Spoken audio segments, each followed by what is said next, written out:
নমস্কাৰ ৰূপজ্যোতি টিপছলৈ আপোনালোকক স্বাগতম জনাইছোঁ। আমি ছোৱালীৰ কথা যিহেতু পাতি আছোঁ আৰু ছোৱালীৰ এটা আমি এক্সপেক্টেড কাট অফ পাতিছিলোঁ, সেইটো অকণ হাই আছিলে আৰু এইটো এটা মডাৰেট বা এইটো এটা মিডিয়াম চাইজৰ।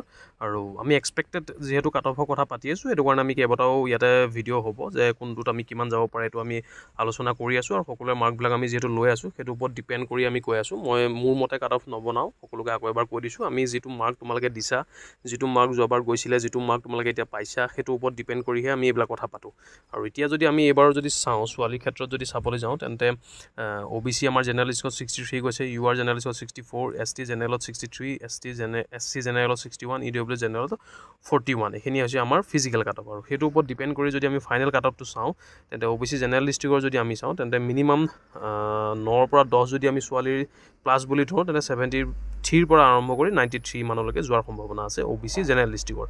URত যদি চাওঁ, তেনেকৈ UR জেনেৰেল ডিষ্ট্ৰিক্টত 64 যিহেতু আছে, 9ৰ পৰা 10 যদি প্লাছ হয়, তেন্তে 70 ওচৰে পাজৰে এইটোৰ সম্ভাৱনা আছে। 72, 73 মান যোৱাৰ পূৰ্ণ সম্ভাৱনা আছে। একে লোৱেষ্ট কাট অফটোৰ কথা কৈছোঁ। আৰু যিটো হাই হ'ব, সেইটো হাই হ'ব, মানে বেছি থাকিব। যিটোৰ তোমালোকে প্ৰিফাৰেঞ্চ বিচাৰিবা, সেইটো হিচাপত বেছি হ'ব। তাৰপিছত যদি ST তুমি জেনেৰেল ডিষ্ট্ৰিক্টৰ যদি চোৱা, তেন্তে 63 আছে, মিনিমাম 9-10 এটা প্লাছ হ'ব, তেন্তে 72, 73 পৰা আৰম্ভ কৰি ইয়াৰো মেক্সিমাম 85লৈকে যোৱাৰ পূৰ্ণ সম্ভাৱনা আছে।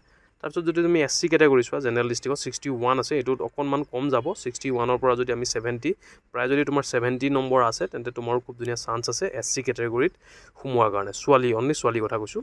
EWSত একেবাৰে কম কাট অফ যাব। জেনেৰেল ডিষ্ট্ৰিক্টত তোমাৰ 41 যিহেতু কাট অফ আছে, 50 যদি তুমি পাইছা, তেন্তে তোমাৰো সম্ভাৱনা আছে। 50তকৈ যদি তোমাৰ প্লাছ আছে, খুব ধুনীয়া সম্ভাৱনা আছে। এইখিনিতে এক্সপেক্টেড আমাৰ মিডিয়াম ৰেঞ্জৰ। আৰু ইয়াতকৈ ল' আমি এটা কথা পাতিম, ইয়াতকৈ ল' এটা যোৱাৰ সম্ভাৱনা থাকিব, কাৰণ ইয়াতে ফিজিকেলৰ ফেইলখিনি থাকিব, মেডিকেলত ফেইল থাকিব, হাইটত ফেইল থাকিব, আৰু বহুত ল'ৰা ছোৱালী মেডিকেলটো যিহেতু ফেইল হয়, সেইটোও থাকিব। সেইটো কাৰণে সেইটোৰ ওপৰত ডিপেণ্ড কৰি লাহে লাহে কাট অফটো আমি এনালাইচিছ কৰিম। তোমালোকে নিজৰ মাৰ্কখিনি মোক জনাই যোৱা। আৰু যোৱাবাৰৰ ওপৰত ডিপেণ্ড কৰি আমি যিটো কাট অফ পাতিছিলোঁ, সেইটো কাট অফো আমাৰ থাকিব, কাৰণ আমি সেইটো লৈও চিন্তা কৰি থাকিব লাগিব। কাৰণ এইটোতে লৈ যদি আমি বহি থাকোঁ, তেনেকুৱা নহয়। বাকী যিকেইটা ভৰ্তি আহি আছে, সেইকেইটা কাৰণেও তোমালোকে যিহেতু প্ৰিপাৰেশ্যন কৰিব লাগিব, সেইটো কাৰণে আমি গোটেইকেইটা কথা মনত ৰাখিব লাগিব। এইটোৱে বাকী তোমালোকক গোটেইখিনি চাই লৈ স্ক্ৰীনশ্বট মাৰি ৰাখা। আৰু বাকী আমি যিখিনি কাট অফ কথা পাতিছোঁ, সেইখিনিও আমাৰ লগতে থাকিব। ধন্যবাদ।